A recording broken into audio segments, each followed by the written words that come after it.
Welcome to this week's 30-minute reviews. I am Adam.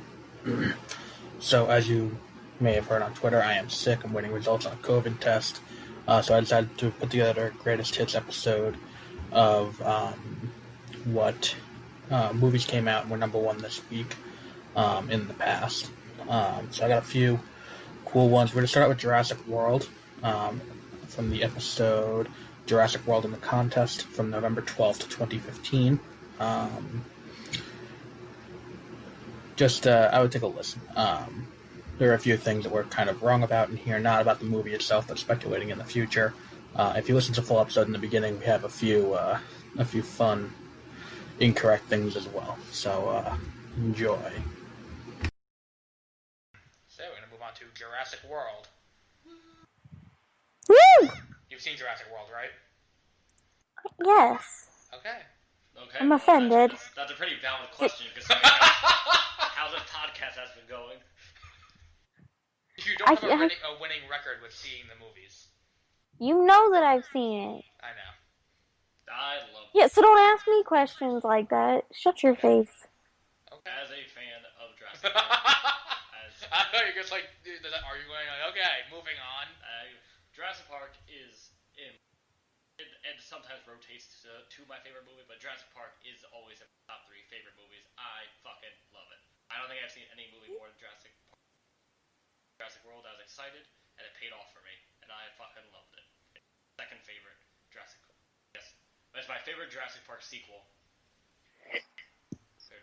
Well, I mean, it's leaps and bounds better than both The Lost World and Jurassic Park 3. Yes. They both have their moments. But here, Jurassic Park 3 gave us the Spinosaurus in a dinosaur fight. And Jurassic World gave us Dinosaur in San Diego. Yes. One of the best scenes in the Lost World. Yeah. That's the worst part of the Lost World. No, that's the best The Lost part. World gave us the tall grass scene, which is pretty cool. True. Oh, yeah. There are redeemable parts of each movie if you pick it apart. Well, no, but the thing is, Jurassic World is a good movie all the way through. Yes. I'm not. Yeah, definitely.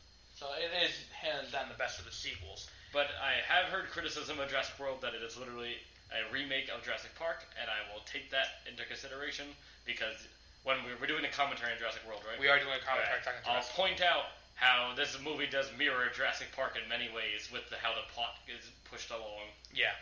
But we'll also point out all the little throwbacks they put in, which are many. Now, today, you wrote down the throwbacks when we watched it the other day. I'm going to point out, I think Jurassic World takes place in an alternate universe from Jurassic Park. Yes, there's some things that support your theory. I help point them out too. Yes, so I actually wrote them down when we were watching it. I think we don't have to go through all of those now because we can do that in the commentary too. Right, I'm gonna point out the biggest ones. Okay. There are a few really big ones. Number one, the shirt that the guy's wearing. You didn't explain how it's an alternate. Oh my gosh. Okay. I love that part. I think that's the best. That's definitely not the best part of the movie. There are better parts. Well, not the best part. I just mean... Oh, shush. Explain why you think... Wait, explain what your alternate universe is first. The alternate universe... That's true. The alternate universe would be the events of Jurassic Park still happened, but they happened in a park that was already open and functional. And not just open for the small group to go through and look around before it opened.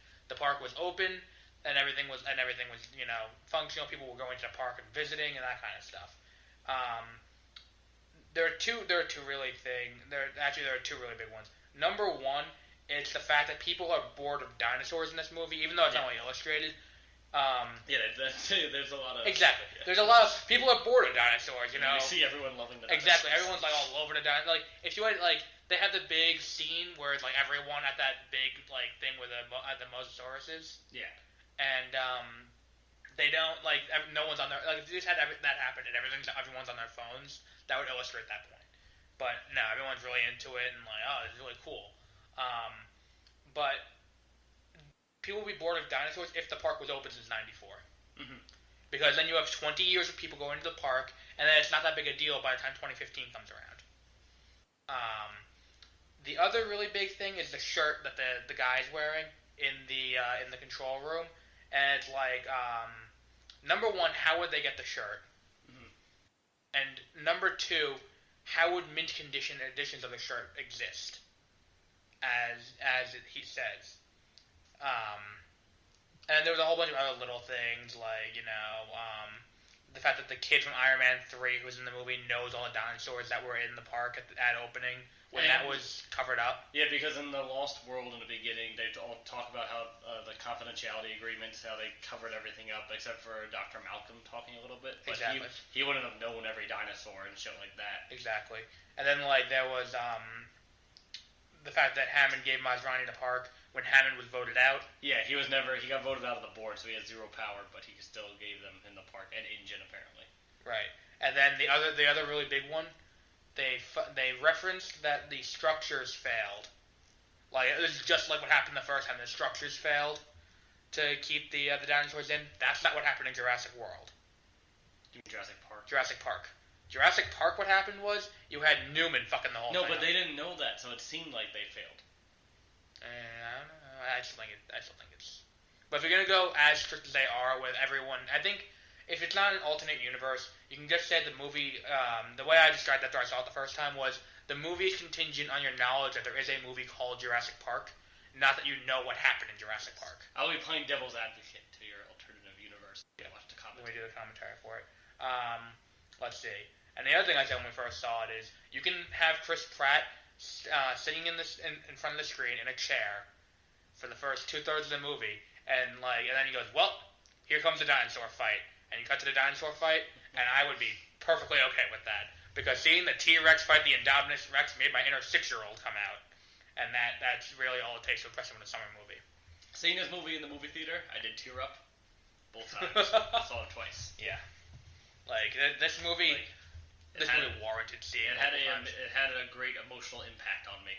Well, yeah, you're a massive Jurassic Park fan. Though. Yes. Like, for me, I thought it was cool. Like, I liked the movie. Like, I didn't have the deep-seated like Jurassic Park isn't deep-seated into my childhood the way it is for you. Yeah. So like, it's like okay, yeah. No, I fucking loved dinosaurs when I was little. So like, Jurassic Park was porn for me when I was a little kid. Like, my parents probably shouldn't have let me watch it when it came out, but they literally just like, here you go. Like, you like dinosaurs, go for it. No, but like, the movie is actually it's very entertaining all the way through. And InGen did nothing wrong. I'll be the first to say that.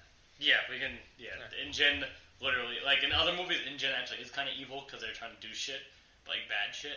But in this movie, they're actually the ones trying to contain everything. Yeah, they got their shit together. Vincent D'onofrio did a very good job in this movie playing whatever his character's name is. Bad guy. Yeah, the generically bad guy. Chris Pratt does a great job in this movie as well. With his name is Owen Grady. Owen Grady, yeah. I like how he slips into and out of that southern accent every once in a while, whenever he remembers. I think in the beginning he does kind of the southern accent. Yeah, he gives up halfway through. Bryce Dallas Howard as Claire. She's good. She's really good. Yeah. The little kids are awesome. No. Because you hate them. Oh my god. Like, it's part of every Jurassic Park movie is you have to hate the little kids in the movie. Like the little gymnast. In the Lost World, you got the girl doing gymnastics. Jurassic Park 3, you got that stupid kid living on an island. Now we have these two little assholes in Jurassic World. Who, if you thought this little kid wasn't insufferable enough in Iron Man 3, oh no, just wait. He becomes an asshole in this movie. You have strange emotional moments for no reason. Exactly. Like, and it's in there, and it's almost like it's supposed to be for comedic effect. Because, like, there's nothing setting it up. It's like, all of a sudden, he'll just start crying. Like, our parents are getting a divorce. Like, okay, great. And then you have the rapist in training, the older brother, where his way of hitting on girls he stares at them up close. Yeah, he just stands there and stares at them. And, like, the little kid's like, why do you stare at them like that? Yeah. Like... That's a very valid question. Yeah, and he has really fucked up ears. Everyone watch his ears if you watch this movie. I didn't look at his ears. I didn't either. You see, I was trying to watch the movie. When they're inside the glass ball thing, because I forget why, but I noticed his ear. His ear's like curled down on the top. It's really fucked up.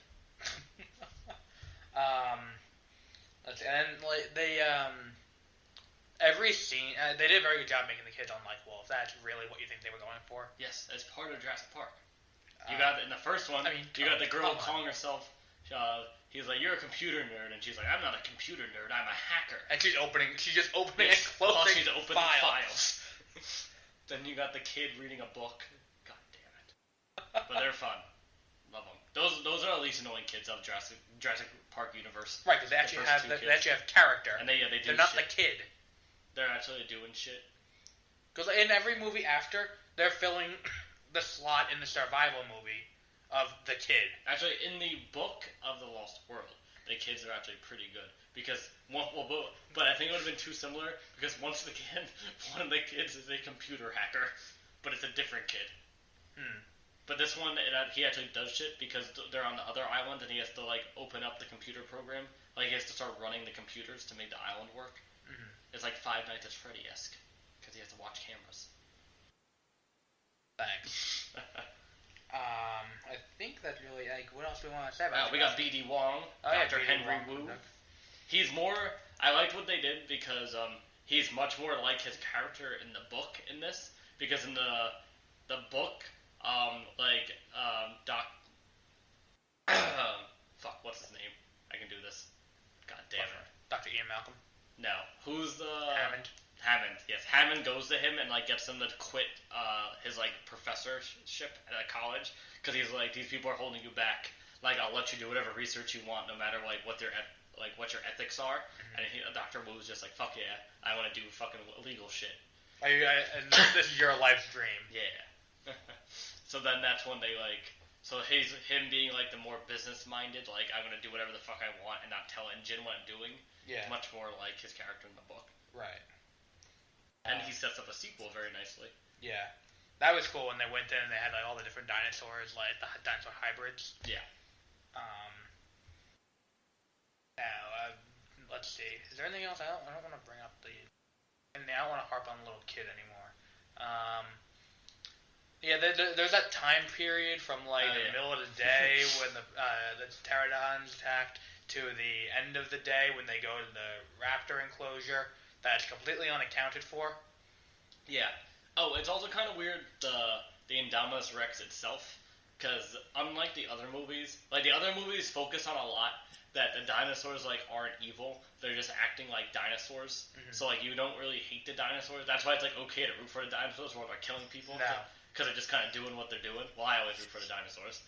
Well, you're misunderstanding the Jurassic Park movie.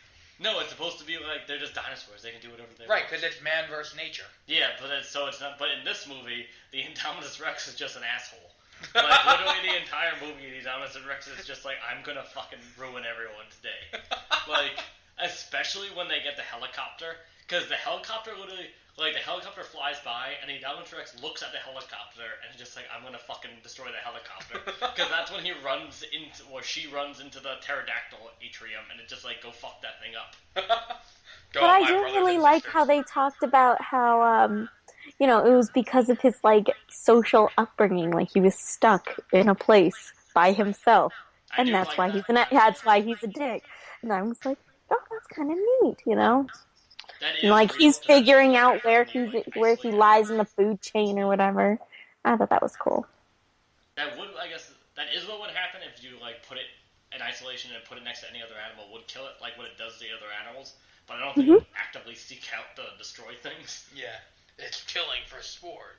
That part is cool. And it breaks the neck. I know I wish they'd, like, explain. Parts are supposed to be, like, had. emotional, but, like, when it looks out over the field of decimation, I was like, wow, that's fucking cool.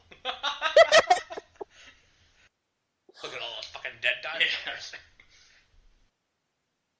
The best is, like, and then he, like, breaks the neck of the dinosaur. He Supermans it. Instead of, flat out killing, just, like... Yeah, that was cool. That's actually how, I think, in Jurassic Park 3, the Spinosaurus T-Rex fight, the Spinosaurus snaps the T-Rex's neck. Yeah. And this, I would the T-Rex talk about what they mixed him with more, though. Like, what was actually supposed to be him. So we got some T-Rex, got some raptor, we got some cuttlefish, we got some tree frog. Yeah, we got some tree frog. I forget what else, but I wish they had explained it and been like, "This is why we added this," or whatever. Because they literally just made like a death machine. Yeah. They didn't make just something that had big teeth for like people to like it to look at. They made a death machine. I kind of like that too, because they explained away and Dr. Wu explained away in one line all the people that are like dinosaurs had feathers on them. because he's like, these aren't dinosaurs. Like, I made these to look what people wanted them to look like. If these were actually dinosaurs, these wouldn't this isn't what any of them would look like. Exactly. But the thing is, the contents of the DNA of the Indominus Rex really is a Deus Ex Machina. Just like, oh no, it can camouflage. It has cuttlefish DNA. But at least we find out all of that in the beginning. It's not like as we're going through the movie, it just keeps gaining different powers all of a sudden. What? Did you forget the fact that it becomes the Raptor Alpha at the end, and it gets like, oh no, it has Raptor DNA. Yeah, but it's not like using like it's that I'm fine with that. And the camouflage, that wasn't the beginning. That was like as they found out it camouflage, like it has cuttlefish. No, they hinted at having Raptor in it in the beginning because he's all like smart and shit, and they're always talking about how smart the Raptors are. It was part Raptor. It wasn't like it was like a big secret, but it was a reveal at the end, like it can talk to the Raptors. Yeah, that was cool. And it can take over. They gave him too many freaking powers because he can camouflage, he can hide his like heat sensing, he can too many powers. Tree Frog was Tree Frog was the one that let it lower its temperature. Right, so that was the first one. Because it was like but it was like smart enough to want to do it and to know to do it, and like it knew that they had heat sensors in there, and like I don't know, I think it was just a little too much. Because it's super smart. Yeah, because that's like the biggest opportunity they missed in this movie with all their throwbacks to Jurassic Park. Like, fucking spared no expense was in there. Everything was in there except when when it talked to the raptors and became the alpha male, and it cut back to Vincent D'onofrio, he should have said, "Clever girl." Yes. And this movie made he should have. I said that the first time I saw it, and I said in the theater when he said "spared no expense," I said, "I'm fucking leaving." I was excited. I loved all of that. I did too. It's like he really should have said anywhere near, if he does this like one more time, I'm done. When we do Jurassic Park next week, right? Yeah. But it only would have been good if they like found out that it was part Raptor beforehand. Like if they found out that it was part Raptor right before they went on the chase or whatever, and then he said "clever girl." That would have been good. It would have been really out of place though if he had just said "clever girl." You know. I think so. Because if Chris Pratt said it, I think so. But I think Vincent D'Onofrio's character is fine saying that. Yeah. Vincent D'Onofrio? Which one's that one? Yeah. When he goes up onto the helipad, leaning out like, over. Ha carnage. Wait a minute, the black guy? No, the bad guy, Vincent D'Onofrio. You know the guy who plays Kingpin in Daredevil we've been watching for the last 10 weeks? Hoskins. Oh, yes. Him? Yeah. Yeah, I guess it would have been good. But then, and to say it like all like happy and stuff and not like scared shitless. Well, in the Jurassic Park, he says it right before he's ripped apart by a raptor. Yeah. I know, but he's like, he says it in admiration of the raptor. And this is exactly what that guy wants, you know? So he'd have to be like, "Clever girl, I'm proud of you," kind of way, you know? No? No? Well, fuck you guys. How do you feel about the assistant's death? Do you think it was a little bit much? Yes, it was way over the top. I think they should have made her more of an asshole, so that way I'd be like, "Ha!" Yes, I agree. Yeah, that's what they run away from her like she's over the top, like she's like guarding them the whole time, or something like that. All she's doing is like walking behind them, and they're like, "Get away from her." She's just watching them, making sure like nobody steals them. Yeah. Like, why is that bad? They definitely should have made her an asshole. Well, the thing is, she's the first named female character to die in the Jurassic Park movie. Mm-hmm. So, like, I guess they went over the top because of that. Well, it's because the other 3 movies, there's only, like, in the first one, there's only one woman. Second one, there's only one woman. Third one, there's only one woman, so they can't kill them off. Then it'd just be a sausage fest on Jurassic Park. Yeah. Sounds gay. Be kind of like, Magic Mike. Yes. Yeah. But people go into that expecting a sausage fest. Exactly. If you were to see Magic Mike, and you're like, "Wait a minute, I thought this was a wizard movie." You're like, "Okay, good for you." No, I think what's it called? That's definitely why they went over the top, because it was the first woman death. I liked it. I think it was much. Also, there's no confirmation she's dead. I thought it was cool. No confirmation she's dead. Like she's gonna crawl out of its mouth. Like she's gonna come out of that. She's already been digested. Also, no confirmation the Indominus Rex is dead. Yes, I guess not. Because all it did, it didn't eat the Indominus Rex, it dragged it into the water. What if it has gills? It has cuttlefish DNA. How do we know it doesn't have gills too? I don't think. Actually, I think this movie to pull when it pulled in. Like, pretty sure wait a it's minute, dead. it killed a Mosasaurus. I'm pretty sure it's dead, but if they come out with a sequel, then I think it'll be something where... Didn't they make off with all the DNA samples of, like, all that stuff? Yeah, I'm sure that'll come into play in the next one, if they make it. I think the next one they're, like, raptor-sized versions of it. Yeah. So they're easier to handle. So I think it's going to be, like, a team of them. Like, but like a bad guy has them or something like that. But what would they do? Would they do it on the other islands, or would they go back to Oh my god, Island no. Nublar? Because I guess they go into a city, and I was like, no. No, how would you handle a Jurassic Park? This is going to be the biggest problem because they can't do like the Lost World. If they did the Lost World like word for word the book, it would have been perfect. But they tried to do it something different because I think they were afraid because they're on an island. They're like scared because they're on an island. But then that's why they brought it to San Diego. Right. So I feel like they're afraid they're gonna with this one that like people are gonna want to watch them on an island again. But as long as you make something original, if they're on an island, I'm fine with it. No, I don't think that's the issue. Because they corrected that mistake in Jurassic Park 3, and then in Jurassic World they're also still on an island. Mm-hmm. So they realized they fucked up with the San Diego shit. Do you think the next one will be like a military island? Jurassic World War. I could see them. Yeah. Okay, that's a joke from Movie Fights. What do you guys think of the ending? What? Like, did you like it? Did you like that that's how they defeat him and he dies or whatever? Yeah, I liked it. I was very much on board. Like, I audibly was like, yeah, was like that over when she grabbed the top, flare. and I didn't like how happy the ending was. It was like, oh yay, they all lived, and great, the thing's dead, I guess, and like he came out of the water. Like, how the fuck did it know that it was there? And like, why? Exactly. Why? And never done this before when there were people there looking over the edge into the water. That's what you said about how you would have prevented dying on Jurassic World. You would have gone into the hotel. Yeah, exactly. I would have been like, when they're like, okay, we like shut down the park. I'd be like, I'm gonna go to my hotel room now. Good day. And then in the whole rest of the movie, you can see the hotel in the background and be like, I could just be watching all of this. Yeah. And it's like, if it wants to come up here and try to kill me up here, more power to it at that point. If it comes up 8 stories to get me, I'm like, fine. You know what? You can have me. I genuinely think that, like, either the T-Rex... No. I think that the raptor should have died at the end. Well, all the other raptors died. All but one raptor died.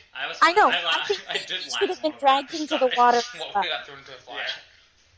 I think he should have been dragged into the water as well. It's unrealistic that the T-Rex and the raptor wouldn't have turned around and tried to eat people. I think it was just like...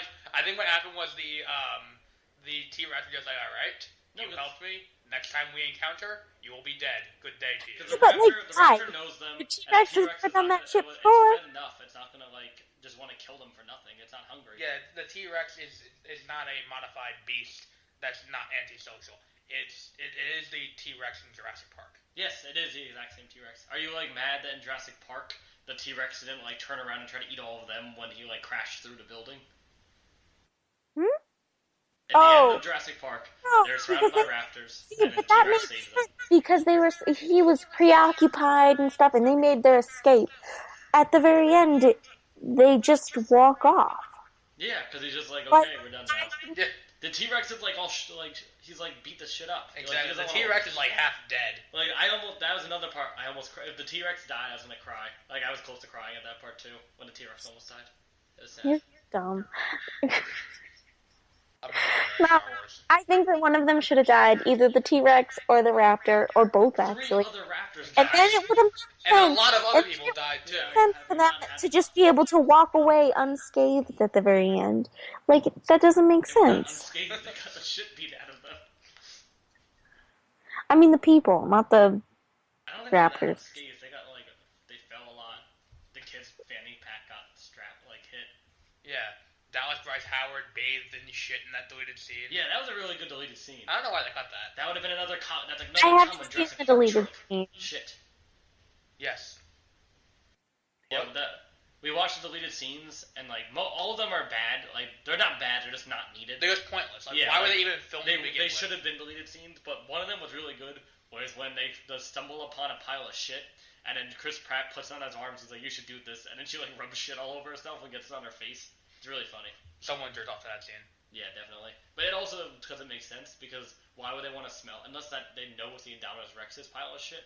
Because why would they want to smell like another dinosaur? Because the Indominus Rex is killing all other dinosaurs. Mm-hmm. But it doesn't make him smell like another dinosaur. It makes him smell like the dinosaur's poo. Which smells like another dinosaur. Well, no, but I think the thing is, I think the Indominus Rex can. Where's their shit? There's dinosaurs. I think the Indominus Rex can differentiate the smell between a dinosaur's shit and a dinosaur. Yeah, but it's like, oh, but there's a dinosaur over here. I smell shit, and then they go over and he's like, oh, people. Yeah, because he goes, shit. That's where I want to go. We don't know what the Indominus Rex likes to eat. It doesn't eat any of the dinosaurs. That's a fair point. So final ratings for Jurassic World. 9 out of 10. I'll give it a solid 9. Oh. I know. I'm gonna give it 9.5 out of 10. I'll tell you what I'm taking out 0.5 points for. Go ahead. The kids getting the Jeep to work. Oh yeah, that's. No, I kind of like it. Although. No, you're wrong. They take a dead battery and put another dead battery in it, and it works. And Is that what they did? I thought they used like the Jeep battery from like I don't remember. It's been a little bit. If you leave a battery out, no matter what, even if it's not plugged into anything, for 20 years it will be dead. Batteries have expiration dates. You're right. And there wouldn't be air in the tires, and the rubber on the tires would have been rotted. Like I like the idea. Sunken under its own weight. Yeah, like and the metal on the rims would have bent. Yeah, because the tires are rotted, the rims on the tires would have done, and all the hoses in the car would have rotted away. Probably the gasoline would have. And the old park would have been included as an attraction in the park. Yeah, probably as like a monument. Yeah, if it was you know Well, that big a deal, but they looked at it like it was embarrassing. You know, they were like, "That's an embarrassment. You can't even wear that T-shirt." You know, I guess if you want to look at it that way too. I know. I definitely think that's why they buried it in the back. Because they have the whole Hammond interactive zone. Exactly. In this day and age, that would be included as a monument to the old park. Because some fucker would go in there like, whoa, look how cool this was. Because there wasn't even dinosaurs over there. It was completely shut off from everything. Yeah. Because that was outside of the fences, too. Exactly. Like I said, I think they did it because they were, like, embarrassed of it, you know? Like, that was the whole point of it. So they shunned it because it was a mistake and an embarrassment, and it fucked up, but they're working. And they haven't been around. Like, how long was the park supposedly up and running? We don't know. I'm going with... Something got leaked, and like everyone just knows what. Because once they've like had a, like a good run of like the park up and running and working and stuff, and it's been like 10 years or whatever, then okay, well we're not going to make the same mistakes again. Let's look at the old place and see what they did, and everybody check that out. It's our new attraction, but once they can move past the mistakes. That's What'd you say? In the books, it's like an actual. It's like this, the Jurassic World, where there's like rides and shit like that. It's not just the dinosaurs. Mm-hmm. Okay, so we go on to. Oh wait, and what's your rating for it, Josie? Oh, probably a 9, I guess. I think it's our highest rated movie today. I think it is. Okay, so that was Jurassic World, which came out in 2015 as this episode. It was one of our first episodes we did, actually, back 5 years ago. The next episode is not strictly talking about Man of Steel. I wanted to include the context leading into it. This movie came out in... this episode came out in the episode... I have it written down here. In the episode... Man of Steel, the Batman v Superman pre-show. It came out on March 22nd, 2016. Now, that was the week that Batman v Superman came out. And we included in the news section that went right before it, because we discuss news that had broken that there was a surprise major DC character making their debut in the finale of Season 1 of Legends of Tomorrow. And I figured that kind of tied in a little bit, and it was a good example of how wildly incorrect we could be at a lot of times in the past. So it ended up being Our Man, but we were nowhere near that. We had a lot of other theories flying around. There are a few other interesting takes in this. This is 2013's Man of Steel, #1 movie, on June 12th of 2013. Enjoy. And then story number 3, report came out, say that there is a distinct possibility that a, quote, major DC character will be making an appearance in the season finale of Legends of Tomorrow. As we know, all of Greg Berlanti's numerous shows across 3 networks, or 2 networks, have been picked up for next season, including Vixen, Flash, Arrow, Legends of Tomorrow, Supergirl, and Riverdale, have all been picked up for next season. What remains to be seen is how they're going to end off this season, where they're fighting Vandal Savage. Apparently, there's a report that some character is going to show up. We don't know who it is yet at the end of this season. That doesn't prevent us from speculating, though. Do you have a theory on who it could be? For what? Sorry. Major DC character who could show up at the end of Legends of Tomorrow. Because I think the thing is, too, they're going to start lifting the embargoes they have on CW. I don't know. It could be anyone, because there's so many that no one's used yet, or maybe they'll use people that people know. Well, I mean, I think if they're going to go with someone they haven't used yet in anything, I could see them using Booster Gold as their first one. Or if they want to do a Lantern, they're doing a Jonah Hex episode. I think I told you this the other day. They're doing a Jonah Hex episode. Jonah Hex is a Black Lantern. So if they want to make Season 2's bad guys be the Black Lanterns, you do either Saint Walker, the Blue Lantern, shows up, and he's the leader for next season instead of Rip Hunter. Or the White Lantern. No, they're not going to have Batman show up. Or they have Hal Jordan. Because, they already have 2 Flashes across their media. I think people can deal with 2 Hal Jordans, or 2 Green Lanterns. Or even 2 I think that part of the reason why the embargo is just on Batman and Superman is there's no way to really do them without having the budget be blown on the characters. Yeah. That's part of the... I think that's part of the... Ben Affleck to be on the TV show. Exactly.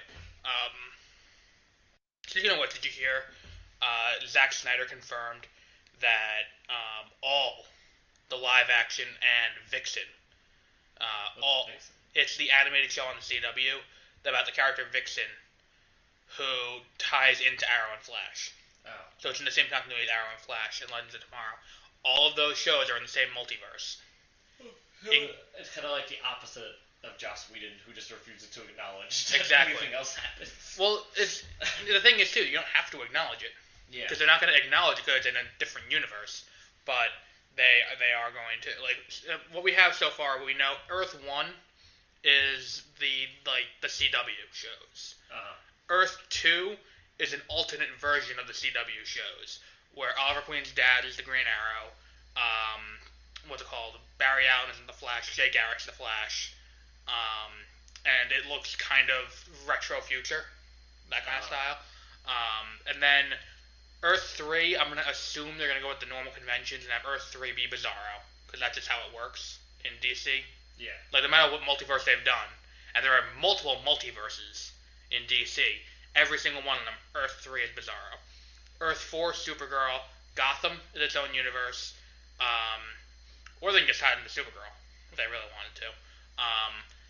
And then the DC Extended Universe, which, according, again, to Zack Snyder, that fuckhead, starts with Batman vs. Superman. Woo. So, Man of Steel does not matter, is what he said going into this movie. Which is why we're going to talk about Man of Steel now. Because, oh yeah, I heard about the movie. Yep. So, Man of Steel. Peter really liked it from the beginning. I warmed up to it. Before Batman v Superman was even an idea, right, I liked Man of Steel. Well, then with Man of Steel, it wasn't gonna be a lot cooler because Josie didn't like Man of Steel at all. It still doesn't like Man of Steel. So it would have been interesting to see someone who always liked it, someone who always hated it, and someone who warmed up from not liking it originally. It and I'm when I'm and I'm in the middle because there are a lot of things in this movie that bother me, but it's not the things that like Superman fans get bothered by. He killed Zod. Like it bothers me that pisses people off.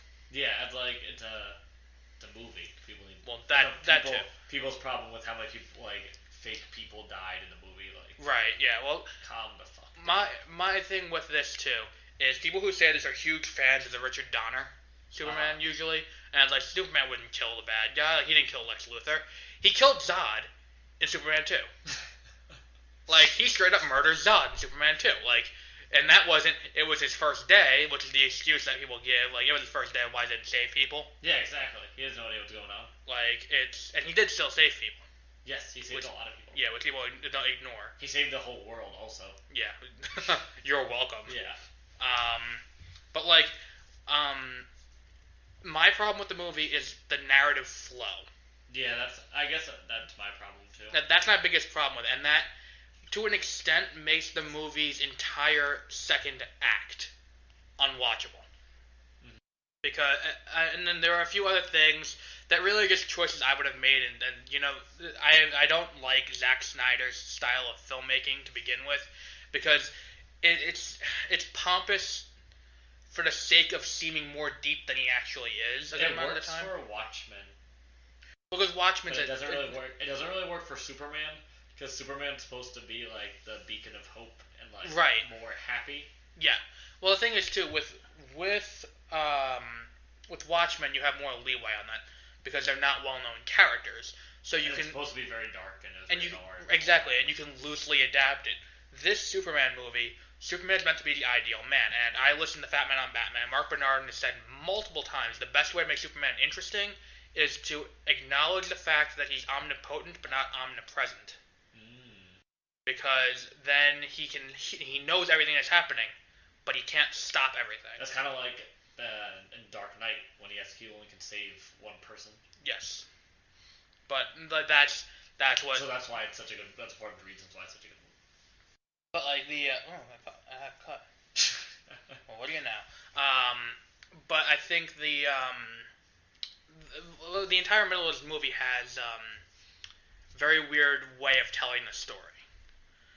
To the point where a lot of the backstory is inconsequential. Because it appears like he's trying to do like Christopher Nolan in Batman Begins. Yeah. Especially the callbacks to how he gets control of his abilities, that very much reminds me of right after his parents die, and Alfred goes to him like, why do we fall down? Mm-hmm. And it comes back later. But it's like such a more...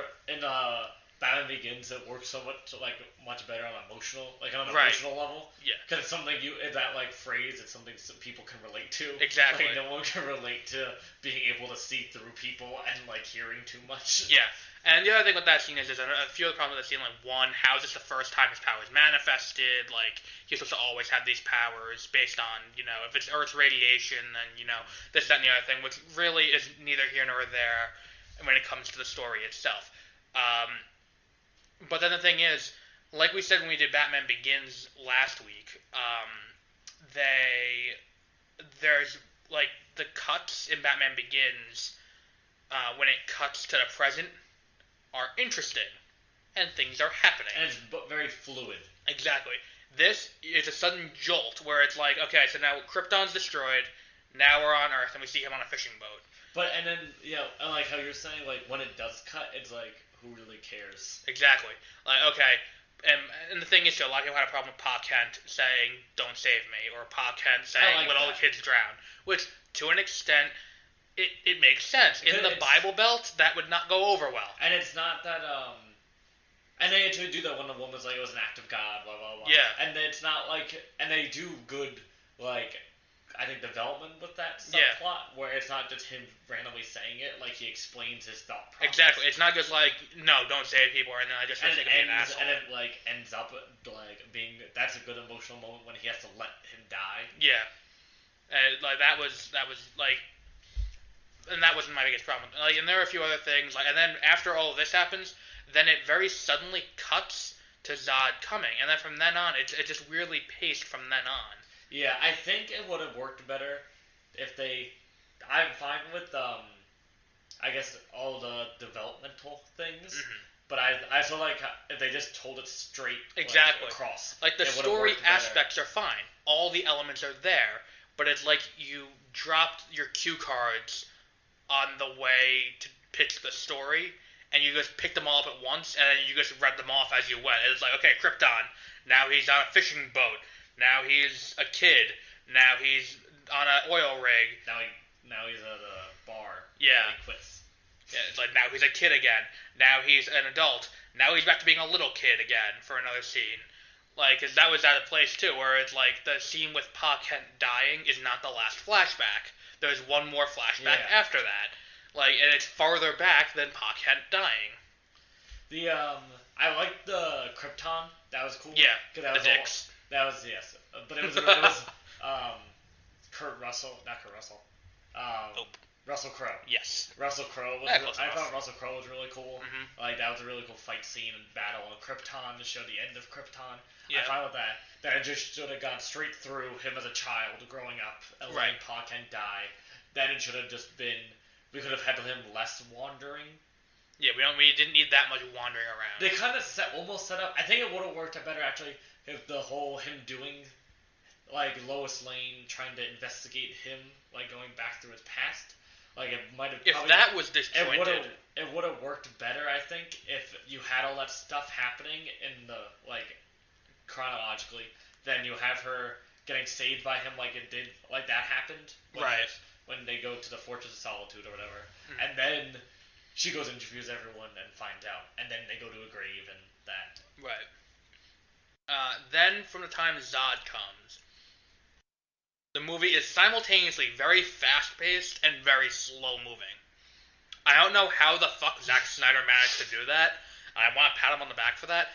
But he managed to make the weirdest fucking pacing for the entire, last third of this movie. I like it, and I don't like it at the same time. Because I think Michael Shannon as Zod is really good. Right. Like, when he makes the announcement to Earth, I think that part... That was cool. Very well done, and that was actually a very good idea on how they executed that.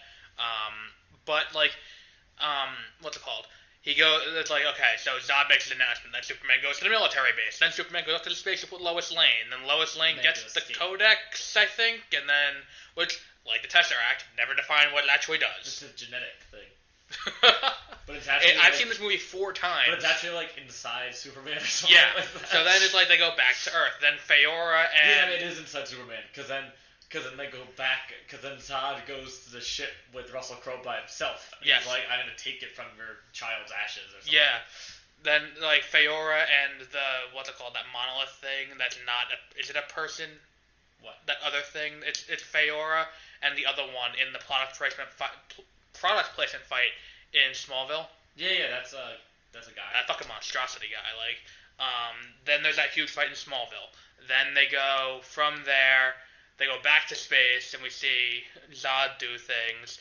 Then he's like, okay, fuck it, everyone dies. And then they decide to destroy a planet. Then they send Superman to the Indian Ocean, where he fights a weird tentacle thing. And, I like that. I think they could have dropped some of him the first time he goes to space and has to escape. Yeah, I think what they should have done with that fight over in... the Indian Ocean is not had it been a Hydra tentacle arm thing that looks like Doc Ock's arms, have it be the other guy. Yeah. Have him not kill that guy in Smallville and have him fight him there and kill him there. That would have been better. And then they go to and then you go back to Metropolis. Then there's a really weird paced ending of the situation in Metropolis where they destroy the other end of the world engine, and Feora and Christopher Maloney die. Then Zod's ship gets shot down. Then there's a half-hour fight between Zod and Superman. See, from then, after the Hydra fight, and then they blow up the other one, I'm fine with the rest of the movie. The Superman fight between Superman and Zod A lot of people may have died in that fight. It was worth it. It was entirely worth it. Because it's like watching a live-action Dragon Ball Z fight. Yes. Without the energy, even with the energy blast, they fucking use heat vision. Yeah, and they literally cut the buildings in half. Exactly. Like, and I think to this day, one of my favorite things they do in these things is when they're fighting in the construction site, and they hit the sign that's like Jason's last accident, and it goes to 0 after they like hit the sign. Like that's easily like, and this movie has its funny moments too. It's not. Yes, it does. I don't know why people have. That's the other thing people freak out on. Yeah, it's like it's not lighthearted. I'm it's sorry, too dark. It doesn't have like 100 jokes per minute jokes like the Age of Ultron. Oh my, Age of Ultron is shit. But like, the other thing is, it's a Superman movie. Where are you going to organically fit these jokes in? Because it's not like Iron Man. Especially this Superman movie. Well, because the thing is too, Iron Man it fits in because that's Tony Stark's character. Yes. Thor, it's more like Thor than anything else in terms of how the tone should be. It's kind of funny because he doesn't know what's happening. Yeah. Like, Captain America, you can kind of fit jokes in because it's situational comedy. Same thing with this movie. Yeah. Where there's jokes that fit the situation. Like when he's in the, when he's in the thing and he's like, it's the symbol of my people, and it means hope, and she goes, well, here it's an S. Yeah. Or it's like when she first arrives, it's like, okay, are we done measuring dicks? Like, let's go check this thing out. And then when when they put Superman in handcuffs, yeah, he does like just breaks. Yeah. But yeah, I think again the real thing that hurts this movie is the pacing. Yeah. Like, I think the amount of control that has been given to Zack Snyder is the biggest problem. Right. That's the next thing we're gonna address. Let's give this movie a rating, and then we'll talk about Batman vs Superman because we did allude to that in the title of this episode, so we can get more listeners. So let's actually talk about Batman vs Superman after this. So what do you give this movie? A 7. I'm gonna give it a 6 because the pacing's too much. Because like I stopped watching the movie from the time he left Krypton and was playing what's that game? The fucking Temple one. Yeah, the Temple one. The Temple, I think. Tomb of the Mask. Yes. Temple of the Mask.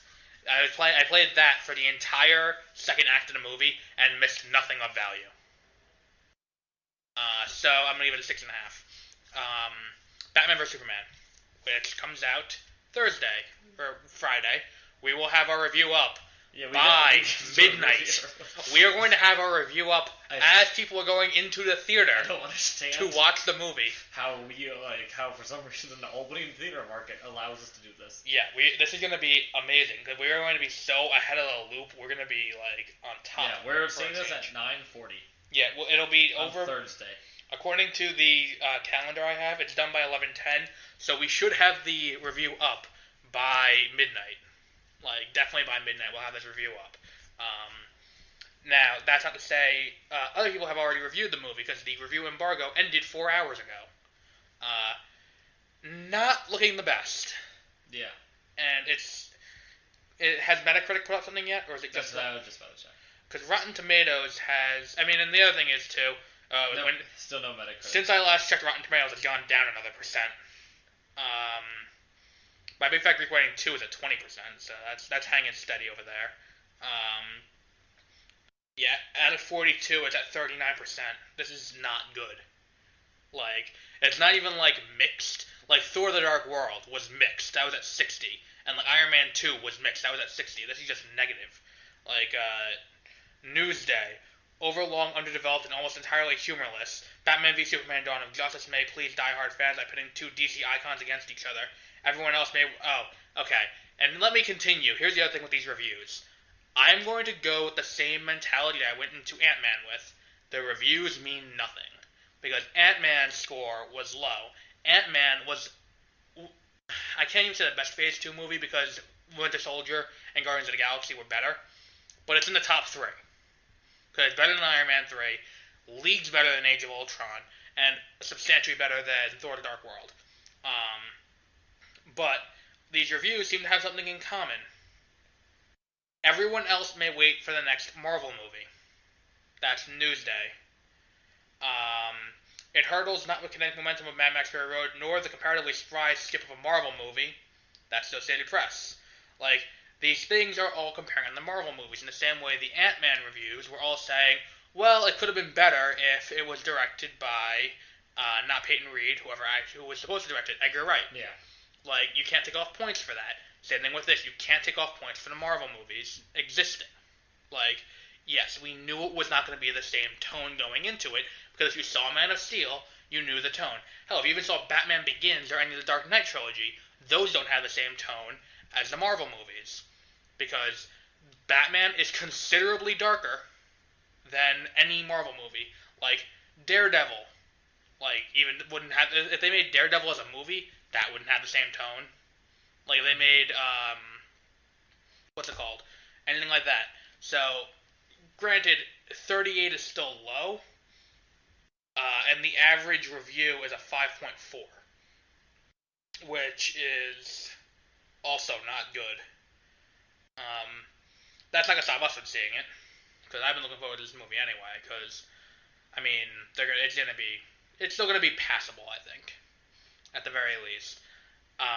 When this movie was announced, I didn't think it would be this poorly received on Rotten Tomatoes at all. Did you think it would be that low? No, I thought it was gonna be at least in like the 60s. I thought I genuinely saw like 70, like a solid 70, because I thought it was gonna be this pseudo intellectual bullshit that Zack Snyder does, that critics was like, oh my god, this is fucking amazing.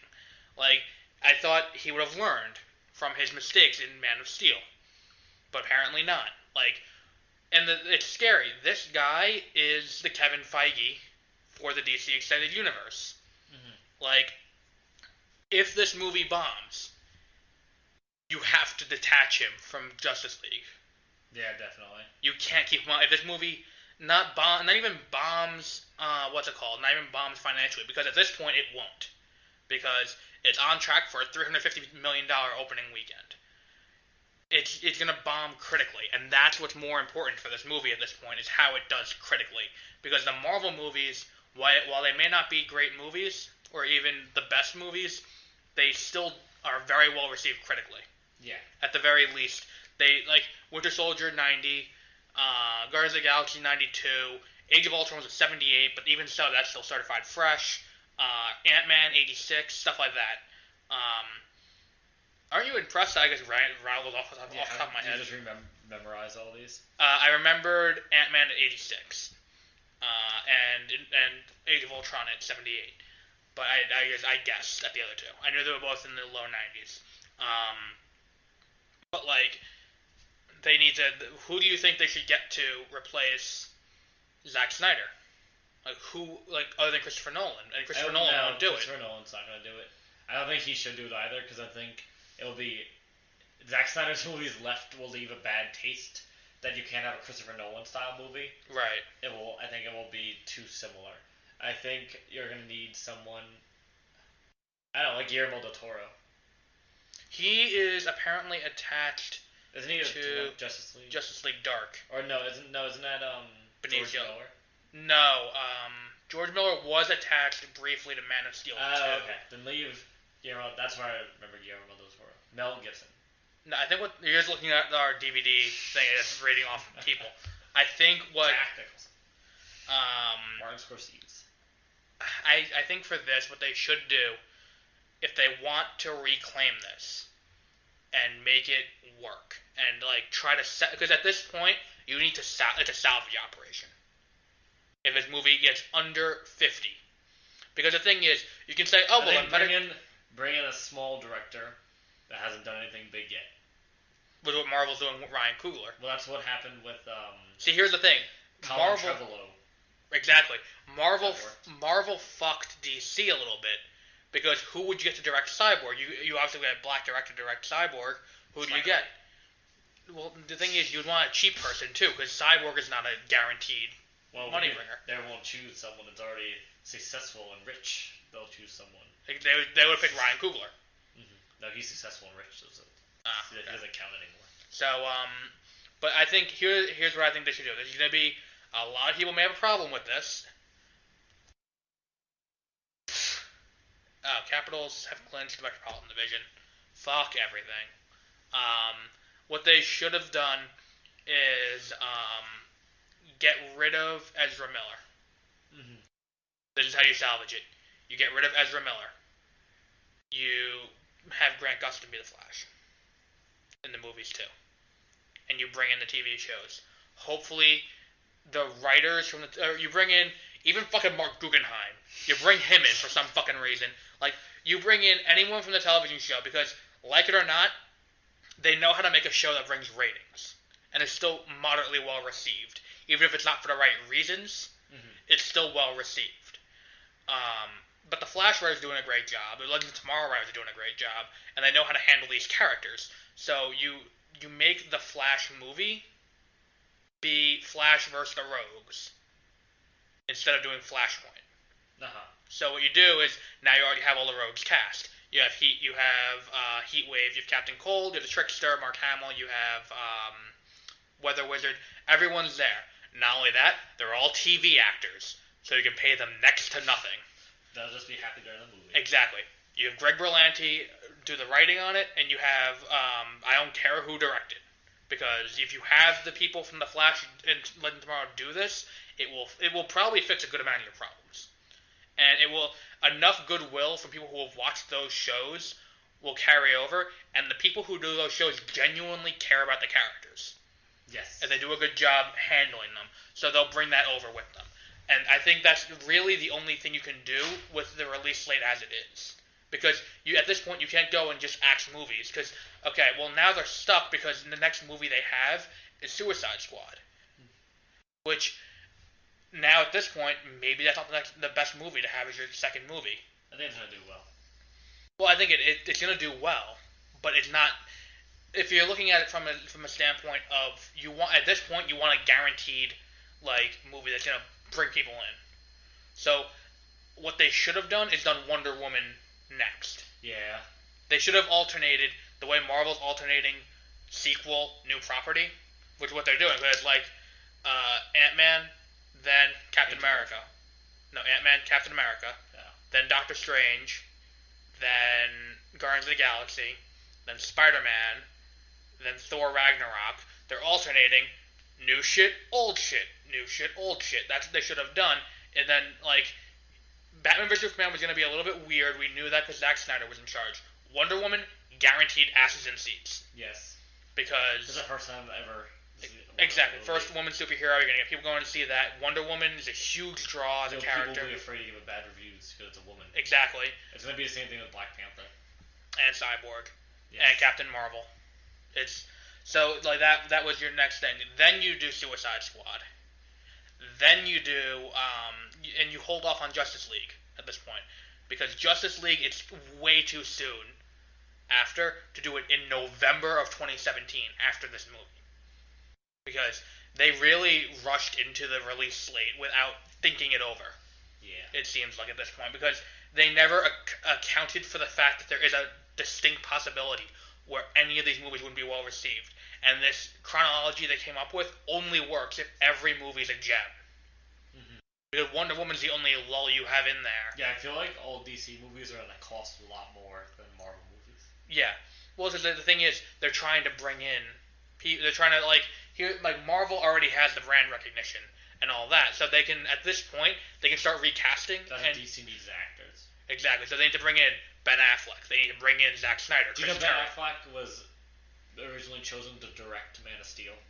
That would have made the movie a billion times better. He refused to because he said he didn't have any experience with visual effects, so he said he didn't feel... And that makes me respect Ben Affleck. I was looking up other trivia. At first they wanted Henry Cavill to shave his chest, and then because Chris Evans shaved his chest for Captain America. Nice. And then he was like, no, just because you're muscular doesn't mean you have no hair in your chest. Exactly. And he was like, I think Superman would have hair on his chest, so he refused. Exactly. He's the ideal man. And he also he refused to take steroids to bulk up or allow them to use CGI or any trickery on his body. That's his body 100% in the suit. That's impressive. And he said that was the hardest thing he's ever done in his life. Is bulking up, and he said he was actually extremely self-conscious about his shirtless scenes because he thought he didn't look good enough. That is incredible. It's not like Hugh Jackman who he can explode if you touch him with a paper. Yeah, I feel like Hugh Jackman might use steroids for his. You think? But no, I think at this point, if the Flash movie hasn't started production, so you have time to fix this. I feel sorry for Ezra Miller, and it's not his fault. You got to axe him. But I think it's really. Is there any other way you can think of to fix it? They can pay Ezra Miller next to shit though. What? They can pay Ezra Miller. Well, I'm not even saying that pay is the issue, but it's not an issue of cutting the cost of the budget. It's just trying to make the show. Fans. You have to bring in goodwill from people at this point. Like Wonder Woman did do that a little, but after Wonder Woman, you have another Zack Snyder directed movie. Like you have Wonder Woman sandwiched between Suicide Squad, which I think may have the Deadpool effect, where at opening night, people got up and left Deadpool because they didn't know what they were getting into. Yeah. I think it's going to have the same effect with Suicide Squad. People aren't going to know what they're getting into, and it's going to leave a bad taste in people's mouth. Batman vs. Superman evidently isn't going very well. And then Wonder Woman, and then we're back with Zack Snyder doing his shit. I think they're going to drop Zack Snyder if this turns out. I think it's going to be after the numbers come in. Because who cares if it gets reviewed critically bad, but it still makes a shit ton of money, then who cares? Well, I think to an extent you're right, but because Man of Steel still made a big profit, but it has a 55 Metascore. Well, here's the problem now. Man of Steel's problems were only partially Zack Snyder's fault. Yeah. To an extent, it's the screenwriting fault. There's a lot of other people you can blame for the issues in Man of Steel. Batman vs. Superman. And the other thing is, if he fucks up twice in a row, and this is now his second fuck up, and he fucks up worse than the first time, where the only saving grace... a giant... with a lot more on the line. This movie's at $500 million, including marketing. Like, opening weekend, it will not break even. Mm-hmm. It is impossible for it to break even opening weekend. And the thing is, too... I'm gonna go see it 30 times. It's not like, what's it called? Where if the entire Marvel Cinematic Universe was helmed by Jon Favreau. Yeah. That's what this would be like. And the other thing is, I know who you should replace it with, Jeff Johns. Who's that? Editor-in-Chief at DC. Oh. Or Grant Morrison. That's what they should put. Either one of them. Either of these, you need a comics guy. You don't need a movie guy. Because a movie guy is going to try and put this stuff in. Why is Marvel successful? It doesn't take itself seriously. Like, you go into Marvel, you don't leave, like, oh, well, that was depressing. Yeah. Like, here's the thing, even the bad Marvel movies, it's like, oh, okay, that was, cool. Like, Age of Ultron, did you leave Age of Ultron like, wow, that was shit? I was just kind of like, that was somewhat annoying, but I like James Spader. Yeah, there's always something redeeming about it. Yes. But, like, Man of Steel, it's very hard to pull out what's redeeming. Like, what's the one thing for Man of Steel? The fight scene. Okay. That's going to be the redeeming thing here, too. It's going to be a fight between Batman and Superman. Because the other thing is, do you want me to tell you what people are saying about Doomsday? No, what? Tell you or don't tell you? Tell me. You can tell the CG on Doomsday is horrific. Oh. And you can tell that all the actors are acting against a tennis ball and a stick. So, and all the actors being the Justice League assembled. Mm-hmm. With, what's it called? Jason Momoa, Ezra Miller, Ray Fisher is playing Cyborg, Gal Gadot, Ben Affleck, and Henry Cavill. I do think, because the thing is too, if they do the costume right for the Flash, it's a pretty easy fix to put in Grant Gustin, and then you can also bring in the Arrow. Yeah. And the thing is too, Stephen Amell's been lobbying for that for a while because he wants to be in the movies. So I think this would be a good way to... that's really the quickest fix to this is to do that. And then you just bump up production. You bump Flash up to 2018. It is March of 2018, so it is the first movie after Justice League Part 1. And so now we have a few other things. Do you want to do your book reading? Okay, so quite a few things in there did not quite peter out as, expected at the time. As we said, we were seeing the movie that weekend, so some of the things ended up not happening because the movie hadn't come out yet, so we were incorrect on that. But, things happen. That episode I think that we really just speculated. There was something else we wanted to talk about in that one, but I forgot what it was. If you want to listen to the review for Batman v Superman, that is available on beware of spoilers on the episode, Batman v Superman. Our next one and our last one for today is The Incredible Hulk, which comes from episode Oscar nominations and The Incredible Hulk. This was January 31st, 2017. For a frame of reference for when that is, this movie review would have happened between Doctor Strange and Guardians of the Galaxy Volume 2. For a frame of reference as to when this takes place in the Marvel Cinematic Universe. So enjoy. But yeah, so let's go on to this week's movie review of the week. Almost as good as The Lobster and Nocturnal Animals is The Incredible Hulk. Yes. Now, a lot of people have apprehension going into this movie. Present company included. I refused to watch this movie for like 5 years. Yeah. And 4 years, I guess. The movie itself isn't bad. It has its weak moments. Okay. I will say, the opening credits of this movie gave me cancer, I'm pretty sure. Why? Because of all the Stark Industries stuff all over? No, I couldn't even pay attention to that, just how horrible the shameless product placement? That, just like all the jumping around, him becoming the Hulk through the opening credit scene, and like attacking people, the horrible music in the background. To be fair, I'd rather they do that than show me the Hulk's origin. I'd rather see the Hulk origin because we never have seen it in a movie. Eric Bana, the TV show from the 70s. The Eric Bana one, wasn't it like his dad like gave him Hulk powers or something? I don't remember. I didn't watch it. And then make Hulk dogs. I never seen that one either. But the thing is, the Hulk origin is cliched hero origin. I don't know. Where it's like he tries to, and the thing is too, it's a weird second movie considering how we later find out how bound it is to the origin of Captain America. Because it's literally, he was trying to create a new... He was trying to recreate the Super Soldier project. And I don't remember, do they reference Captain America in this movie? Like saying, like, that's the reason why he was just trying to create... They don't say Captain America, but they say something about Super Soldier, or, like, they hint at it. Because, like, in the next movie, they do pretty openly hint at Captain America. Because the next movie is Iron Man 2, and that's, what's it called? Where he got he has the shield prototype. Mm-hmm. And he uses they do the something like when he gives that guy that becomes Abomination the first round of like shots. Yeah. They say like, oh, we made this to like try to make a new soldier or something. Right. Because that's the Hulk is. The Hulk the story of the Hulk is they're trying to recreate the super soldier serum that Captain America had, but Captain America was a combination of fluid and radiation.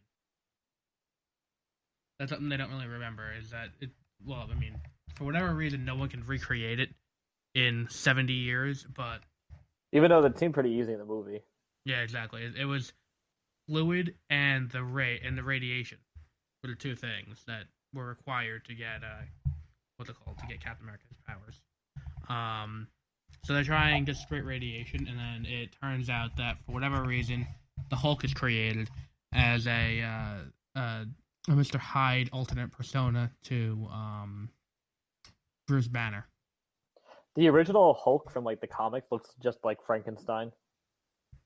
Yeah. Well, because he's supposed to be a misunderstood monster. He's not that misunderstood. He's kind of an asshole. No, I understand it. Yeah. Now this movie, the CG is not great. No, that's what hurts it. Like I said, this is not a movie you should have used second out of the gate. Like we said with Suicide Squad, this is too early for this movie. Not because of what it's trying to do, because what it's doing is pretty grounded. It also has the only non-canon post-credit scene. Oh yeah, wait. Is the post-credit scene this one the not post-credit scene? Yeah, it's the final scene of the movie is the post-credit scene where Tony Stark shows up and he's like, "Hey, I'm creating the Avengers." It doesn't make any sense. Yeah, he talks to Ross and says, "Oh, I'm making the Avengers," and Ross is like, "I can fuck that up pretty good." and then Civil War happens. Skipped a few things in the middle, but but yeah, like that's basically the character arc. And did you ever see the joke? It's like in Civil War, Ross goes, Captain Rogers, do you know where the Hulk is? And Steve doesn't say anything, and hits a little notebook, and he's like, how to find out where the Hulk is? Ask Steve Rogers, and just crosses it out. Ha ha ha. But no, it's this movie's underrated, but at the same time, I feel like it's not. It's weird. It's in a weird position because it's like the movie's not great, but it's better than both Thor movies. I don't know if it's better than both Thor movies. I don't know. A lot of people hate Thor: The Dark World. I'm not entirely sure why. I don't hate it. It's just not that great. Right. It's like there's vitriol around the Thor movie, the Thor: The Dark World. The Thor franchise is definitely the weakest of the Avengers, but the this movie is better than those. Yeah, I think Ed Norton does a good. I think the actors in this movie are like Ed Norton, Liv Tyler, and Ty Burrell. Oh yeah, Ty Burrell literally played the same character as he does in National Treasure 2. Yes. Like it's the exact same person and function. Yeah, this is like I think that the thing with this movie that it did right was it spent a lot of time with us getting to know Banner as a person before shitting all over that. That was a smart thing to do because I think that scene at the beginning of the movie, they knew that the Hulk was going to look bad, CGI version. So they were like, we should try to focus on this aspect, which was working.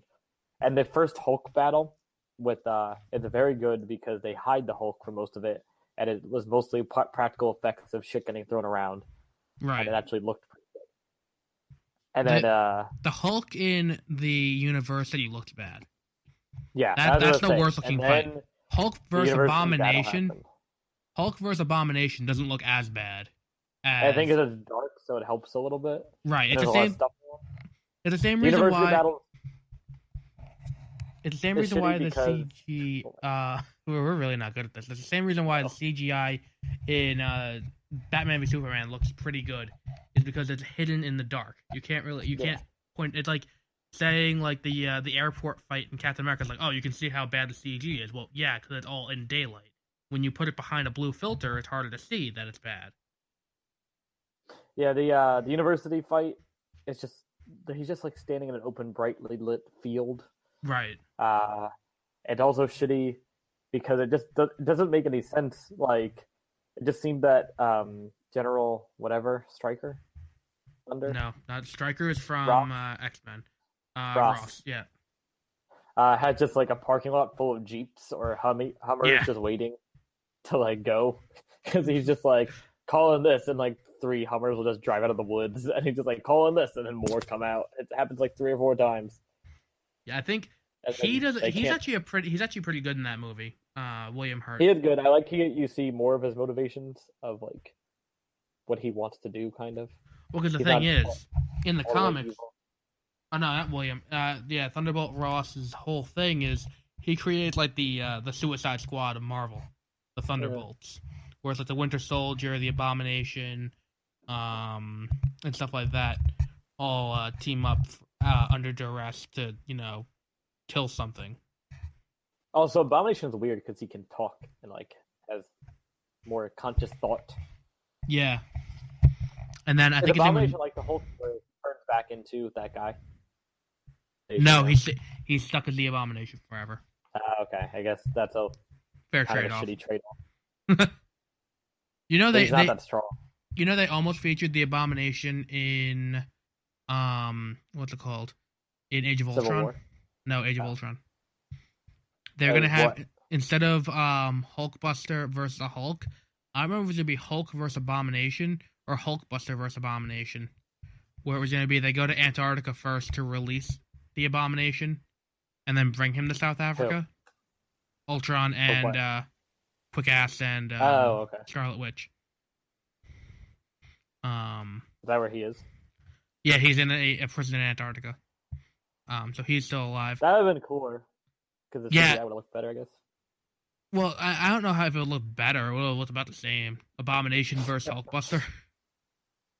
No, the hands down the worst CG in any Marvel movie is the first Avengers. Go back and watch the first Avengers movie, and it has aged very poorly. Like it's not good. Actually, Iron Man has some bad CG too, but that was 2008 and that's low more budget. forgivable than the Avengers. Yeah, because the Avengers, you had like, here's $250 million, give $70 million to Robert Downey Jr. and do whatever you want with the rest. Like that was basically what happened. Crazy that he got $70 million. Well, no, he got $70 million for Civil War, not for the first Avengers movie. No, I'm sure he got enough for the first. Yeah, Avengers exactly. movie. He made more than all of the other castmates of the main cast combined. It kind of doesn't even make sense. Like, it's not like he was this. He only became a big name actor again because of like Marvel. Mm-hmm. Like they should hold him more accountable and be like, you don't deserve this. We made you. Well, because the thing is, too, you know how much Chris Evans got paid for the first Avengers movie? $100,000. $600,000. That's sad. It's like, on one hand, I would sad. take it. Yeah. I'm not picky, but like if they wanted to give me $600,000, that I would be happy. Mm-hmm. But it's like for a movie star in a $250 million movie, you would expect, and like one of the main people in the movie already had a movie. To be fair, for $600,000, do you think that's an adequate price to have to keep the physique that Chris Evans has? I don't think so. He has to work a lot, I'm assuming. Yeah, that's a lot of working out to get to the shoulders to hip ratio that he's got. That's probably the gayest thing I've said in a long time really think on the about show. It that much. Probably the gayest thing I've said on the show. You've been measuring his ratios. I don't know. Is that gayer than when I said Pierce Brosnan was the third most attractive person in Mamma Mia? No, that was definitely it. Because it just came out of nowhere. It just came out of nowhere too. Well, the thing is too, it's not only am I saying that Pierce Brosnan is the third most attractive person in the movie, I'm also saying it it's in a musical too, no less. Not just a musical, but in Mamma Mia. Yeah, exactly. The chick flick musical, because there are respectable musicals, and there's Mamma Mia. I like Mamma Mia. It's not that bad, but it you can't deny that it's like it's a chick flick. Now what else is there? Let's see. Liv Tyler got to be in the Marvel Cinematic Universe, so she could be a joke in Age of Ultron. So that's good. Well, wait, what was her joke in Age of Ultron? Or what joke was she? Do you remember what the code name for Hulkbuster was? No. Veronica. Oh, that's. I'm happy I watched this movie now. I get it. Because it's what's it called? Because he already had his Betty. Now he needs Veronica. Haha. Yeah. So. Ha. Yeah. I think the next Hulk movie will be pretty good though. That comes out in November. Planet Hulk. Oh no, I'm sorry. Thor Ragnarok. Oh, you're so witty. Well, yeah. I mean, if I'm Universal, I would have like every person in the legal department trying to comb over with a fine-tooth comb that contract they have with Marvel. Like, how can we possibly get money out of this? Because I feel like I'm getting screwed. Like the weird, not even like third party, just like the fourth party in the superhero movie like production company race, where they just sit. Well, no. And they're just like, hello, you're making a Hulk movie? Well, to be fair, no, they don't get any rights on. They don't get any distribution on the Avengers. It's only if the movie is called The Hulk. I guess it's only on Hulk solo movies. So this movie, The Incredible Hulk, was but they can't start the movie themselves. The movie has to be produced by an outside company, but they have the rights to distribute it. No, they still get a lot of money from it. And it's not first right to distribute it. It's not automatic. It's they have the right to watch the movie and decide if they want to distribute it. So they could just make Marvel create like $100 million movie and then say, no, thank you. No. Okay, so let's say Marvel makes The Incredible Hulk 2. Okay. So they make the movie. They then have to bring it to Universal, and Universal will either say, yes, we want to distribute it like a smart person, or no, we don't want to distribute it like and an then asshole. Marvel would just distribute it? Right, if they said no, Marvel would distribute it, but who would do that? Like... Sony. Yeah, well, yeah. No, Sony's handling distribution on the Spider-Man movies. Also coming out this year. Direct to Blu-ray. They just we're gonna burn you down. We're gonna burn the house down with both of us inside. Or like the Spider-Man Homecoming exclusive to the PS4. What's it called? The there are a few other weird rights things. I think Blade is still at New Line. Huh, that is really weird. Which it's not like they're gonna jump on making a Blade movie. Do you know who owns New Line? Steven Spielberg. Warner Brothers. Oh wow. No. Amblin is Steven Spielberg. Then Namor, the Submariner, is the really weird one in terms of rights. Because that's a really old comic. Right. He's Marvel's answer to Aquaman. He is a mutant. So his rights should be at Fox, right? No. Mm-hmm. His rights are at Universal. Oh. How? I guess what happened was in the 90s, Marvel was going bankrupt. So they started selling off their properties. So they sold Blade to New Line. They sold, what's it called? Fantastic Four and the X-Men to Fox. And Daredevil. And, like, the rest of the Marvel Knights. But that's a weird It's just weird that Fox didn't get the Submariner or whatever. Because he first appeared with the...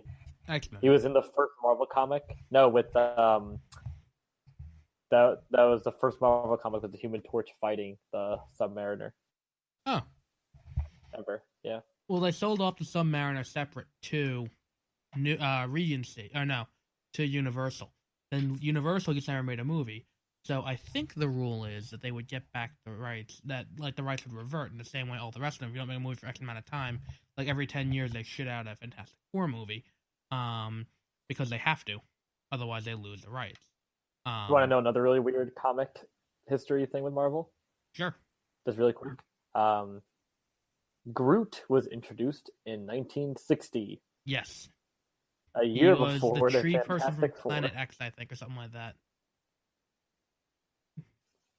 He was, so was Groot in Tales of almost Suspense? Everyone. Tales to Astonish. That was it. He was the same thing that debuted Ant-Man. But the what's it called? So when the rights would have reverted, they don't know where the rights are now. Like people at Marvel are trying to figure out who has the rights. So this is it's like, did it go back to Marvel, because Marvel signed the original contract, or does the contract with Fox supersede at this point? Oh, because it's a mutant. Because he's a mutant. So would the rights go to Fox? I hope they have to argue it, and then just like in court screaming at each other like. They go to the Supreme Court, and the Supreme Court just takes the case just to be like, we don't care at all. They have to fight and like explain what a mutant is, and like have all this background information. And, like Kevin Smith gets called in as a like character witness. That sounds like a really, really dumb movie. Kevin Smith will make it. It's like his idea for Batman v Superman, the $60,000 version, where it's like Kramer versus Kramer, and it's just a courtroom drama. Like My Cousin Vinny. Yeah. There was one other thing I wanted to bring up. I think the best story with all this rights stupidity is the story around what happened in like 2015, 2014 with what? Daredevil and the Fantastic Four. I do not recall. So what happened was the rights were close to reverting on Daredevil. It was 2014 because 2004 was when the first Daredevil movie came out. And you have 10 years to make a movie, otherwise the rights revert. And Marvel said to Fox, we'll let you keep Daredevil. You can have him. We just want back Fantastic Four. And I think you see where this is going. Yeah. Fox goes, no. You have fun with Daredevil. There's no way you can make Daredevil good. We'll keep the Fantastic Four. And then they cast Josh Trank to direct the Fantastic Four movie. And Marvel has an Emmy for Daredevil. I think they have an Emmy for Daredevil. Probably a Creative Arts Emmy for Daredevil. Something. It's acclaimed. Yeah, a critically acclaimed Daredevil, and then Fantastic 4%. A reputable 4%, in the words of the friend of Josh Trank, Matt Landis. I don't know, respectable 50%. I wonder what he would call 4%. He wouldn't say it's bad. He'd just be like, well. So back to Incredible Hulk. What would you rate this movie? Out of 10? Yeah, out of 10. I think every week I ask out of 10, but I just like to make sure. 17. Yeah. Give it a 5 out of 7. Oh, wait, we're not doing it. We're not doing it. What's it called? Out of 50? Oh. Oops. A 5.5. So you still think it's the worst of the Marvel Studios movies? Actually, no. Actually, maybe now that I'm thinking about it, I'm thinking about how annoying Thor is sometimes, just how he talks, and and like all the jokes that just come from the fake screaming, like the screaming British accent, because you can't do a talking British accent. Yeah, so I do think it's better. I'll raise it up to a 6. It is better than the 2 Thor movies. I'd give it a 6.5. Yeah, Ed Norton's good. Also, I gotta give it a 6.5 to a 7, only because this movie gave us the joke in Birdman about Ed Norton's character. You remember that joke? What was the joke? It was they're talking about the big actor they got, and Zach Galifianakis is telling them about it, and he's like, he's just off a big franchise movie, and then Michael Keaton goes, fired or quit, and Zach Galifianakis goes, we're not entirely sure. There's conflicting reports. Oh, haha.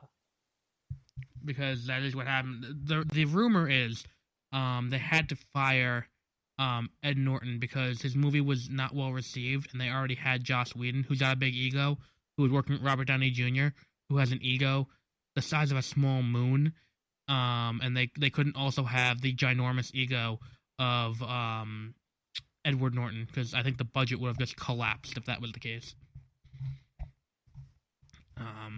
So they had to get rid of them. So yeah, so that's the. So abrupt ending on that, but yeah, we'll wrap up there for the rest of today. We'll be back next week with a regularly scheduled episode, hopefully, assuming my COVID test comes back negative. So we'll wrap up there for today. Have a great rest of your week.